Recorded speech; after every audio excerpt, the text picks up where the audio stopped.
Well, we've been arguing about pronouns here in the United States and wondering why 2x4s now cost $9 a piece. There's real drama unfolding in Europe. Tensions between Ukraine and Russia are the highest they've been in a very long time. And we get some sense that there are political elements, mostly in the Democratic Party, not exclusively though, who would like to see a war in Europe. What is this, and how concerned should we be about it? Tulsi Gabbard has paid a lot of attention to this. She's a former member of Congress from the state of Hawaii. We're happy to have her on tonight. Congresswoman, thanks so much for coming on. So, is this conflict moving toward war, and are there leaders in this country who would like to see that, do you think? It is moving in a very dangerous direction, and the question for the American people is, are we willing to go to war with Russia on behalf of Ukraine? And we need to understand that such a war would come at a cost beyond anything that we can really imagine. Because this is not a war that is just, okay, this is going to be something that's happening to someone else, somewhere else on the other side of the world.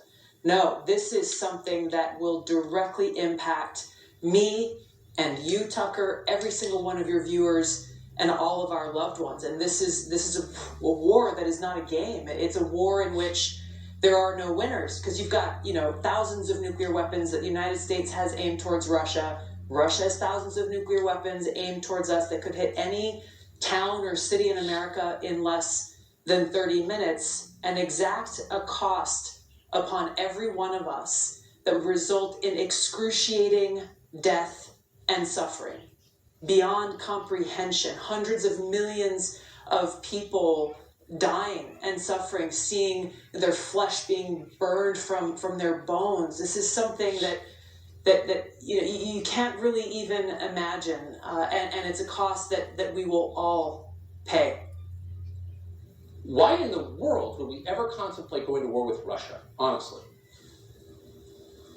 It is one that we should not do for those very reasons. Yeah. If you look at the impacts of what a nuclear war brings, it really brings about the end of the world as we know it, and our leaders should understand this consequence and take it seriously. And this is why President Biden, instead of continuing to escalate tensions and continuing this new Cold War between the United States and Russia, he needs to de-escalate these tensions, kind of, take the heat out of it and actually focus on bringing an end to this new Cold War. Because if he doesn't, then it's not a question of if we go to war with Russia, if this war ends up with a nuclear holocaust. It really is then just a question of when.